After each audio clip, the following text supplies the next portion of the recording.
नमस्कार बच्चों, मैं पूजा शर्मा लाल पब्लिक स्कूल से आप सभी का एक बार फिर से स्वागत करती हूँ। कक्षा 3 में हिंदी फर्स्ट में पाठ 6। आज हम पढ़ेंगे पाठ 6 सूरज की छुट्टी। उम्मीद करती हूँ आप सभी के मिड टर्म एग्जाम अच्छे हुए होंगे। सबने पार्ट 5 तक अभी तक मिड टर्म एग्जाम दिए और उसमें अच्छा परिणाम प्राप्त किया। अब आगे हम चलते हैं अपने पोस्ट टर्म के सिलेबस की तरफ, जिसमें पहला पार्ट है पार्ट 6 सूरज की छुट्टी। देखिए बच्चों, कोई भी पाठ को पढ़ने से पहले ये कविता है उसके बारे में पहले जानना आवश्यक है। जैसा कि हमें नाम से ही पता लग रहा है कि सूरज की छुट्टी, कि सूरज अगर एक दिन छुट्टी कर ले, जैसे हम लोगों को क्या चाहिए होता है, संडे चाहिए होता है, कोई ना कोई जो भी वेकेशंस होते हैं, कुछ भी होता है, त्योहार होते हैं, हमें एक छुट्टी चाहिए होती है। ऐसे ही सूरज, चांद, तारे, ये जितने भी नेचुरल चीजें हैं वो कहें हम भी छुट्टी पे जा रहे हैं तो क्या होगा, हमारी धरती पर क्या प्रभाव पड़ेगा या हमारे जीवन पर क्या प्रभाव पड़ेगा, उसके बारे में आज हम इस कविता में पढ़ेंगे। देखिए, छोटी सी एक आज हम पहले नैतिक शिक्षा की बात जान लेते हैं कि आलस्य को क्यों बुरा माना जाता है। क्या आलस्य के कारण आपको कोई नुकसान हुआ है, बताइए। मैं आपको बताती हूँ कि आलस करने से आज जो काम हम, क्या होता है, कई बार हम आलस करते हैं, इसको मैं भी थोड़ी देर में कर लूंगा काम को, फिर कहते हैं कल कर लेंगे, कल के बाद परसों पे, परसों के बाद आगे, फिर हमारे लिए जो काम है वो आगे चलता ही जाता है। लेकिन हमें क्या करना चाहिए, काल करे सो आज कर, आज करे सो अब, पल में परलय होएगी बहुरी करेगो कब। तो इस प्रकार से हम अपने काम को आगे टालने की बजाय समय पर करें तो हमारे काम सारे सही ढंग से होंगे और हमें किसी भी मुसीबत का सामना नहीं करना पड़ेगा। तो आलस्य करना हमें अपने जीवन में सबसे गलत बात है, तो हमें आलस नहीं करना चाहिए। आलस करने से क्या होता है, हम अपने हर काम में पीछे रह जाते हैं, सब दुनिया से पीछे रह जाते हैं, इसलिए हमें कभी भी आलस नहीं करना चाहिए। चलते हैं हम इसके बुक पार्ट में कविता की तरफ। कविता को पढ़ने से पहले हम इसके सभी शब्दों को जान लेंगे, शब्दार्थों को। सबसे पहला है दिवस। दिवस का अर्थ क्या है बच्चे, दिन। चैन का अर्थ है आराम। कुम्हलाई यानी मुरझाई। मारुत का अर्थ है हवा। तरुवर पेड़। तनिक यानी जरा सी। भोर सुबह। महिमा यश या गौरव। जन्नत सी यानी स्वर्ग जैसी। अब हम चलते हैं इसकी कविता को पढ़ने के लिए पहले।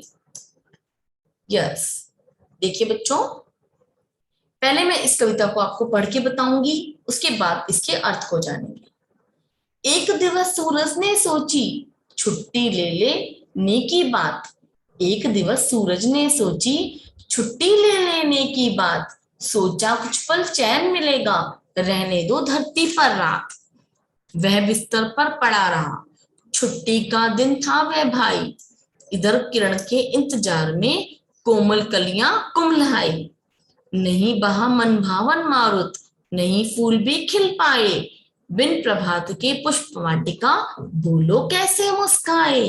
मुर्गा कुकड़ू कूं ना बोला, ना तरुवर चिड़िया चहकी। पुष्पलताएं सुस्त पड़ी थी, तनिक नहीं कोई महकी।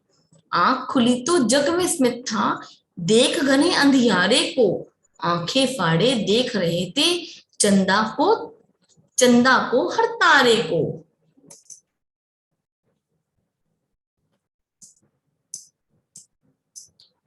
धरती धरती थी सूनी सूनी सी, मचा हुआ था हाहाकार। बिना भोर के तड़प उठा था, कुछ पल में सारा संसार। हाहाकार सुनी सूरज ने, अपने मन में पछताया। किरणों के रथ पर चढ़कर वह फौरन फिर बाहर आया। देख उसे धरती नभ दोनों, आनंदित हो मुस्काए। सूरज की महिमा के दोनों ने हिल मिलकर गुण गाए। सूरज की तरह ये हर प्राणी अगर समय पर काम करे, और उचित हो जितना केवल उतना ही आराम करे।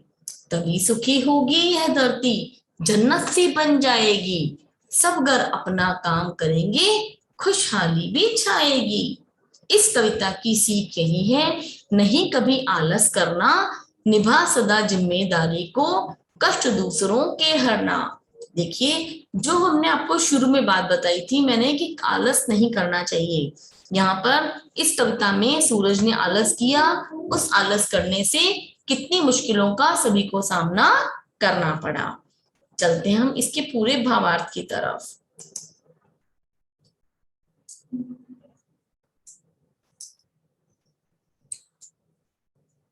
देखिए, पहली दो लाइनें, एक दिवस, दिवस का क्या अर्थ है बेटा, दिन। सूरज ने सोची छुट्टी लेने की बात। एक दिन सूरज ने क्या सोचा कि मैं आज छुट्टी ले लेता हूँ। सोचा कुछ पल चैन मिलेगा, चैन का अर्थ क्या हुआ, आराम। रहने दो धरती पर रात, उन्होंने उसने क्या सोचा कि कुछ पल मुझे आराम मिलेगा, धरती पर रात ही रहने दो। अब सूरज ने क्या किया, वह बिस्तर पर पड़ा रहा, छुट्टी का दिन था वह भाई। अब क्या होता है, कई बार हम लोग छुट्टी होती है तो हम लोग सोचते हैं आज हम लेट उठेंगे, है ना। लेट उठने से क्या होता है, हमारा सारा काम लेट हो जाता है। हमने आराम तो कर लिया लेकिन क्या हुआ, हमारा सारा काम लेट हो गया और कुछ जरूरी काम थे वो हमारे रह जाते हैं। तो यहाँ पर सूरज ने भी वही काम किया, बिस्तर पर पड़ा रहा क्योंकि भी छुट्टी का दिन था। इधर किरण के इंतजार में कोमल कलियां कुम्हलाई। देखिए, कुम्हलाई का क्या अर्थ है, मुरझाई, है ना। कोमल कलियां, जब तक सूरज नहीं उगता कलियां फूल बनकर नहीं खिलती हैं। तो इधर किरण के, जब तक सूरज की किरण नहीं आई तो जितनी भी कोमल कलियां थी वो क्या होगा, मुरझाने लगी। नहीं बहा मन भावन मारुत। मारुत का क्या अर्थ है, हवा। जब तक सूरज नहीं आता, जब तक हवा भी नहीं चलती है और ना ही फूल खिल पाते हैं। बिन प्रभात के पुष्प वाटिका बोलो कैसे मुस्काए। प्रभात यानी सवेरा, जब तक सवेरा नहीं होता, जब तक पुष्प वाटिका यानी कि फूलों का बगीचा मुस्काता नहीं है। मुर्गा कुकड़ू कू ना बोला, ना तरवर चढ़िया चहकी। मुर्गा भी जब सुबह क्या होती है, सूरज की किरणों के साथ में मुर्गा बोलता है। और तरवर यानी पेड़ों के ऊपर क्या होता है, चिड़िया चहकने लगती हैं। जैसे ही थोड़ा थोड़ा सवेरा उगता है वैसे चिड़िया चींची की आवाज में चहकने लगती हैं।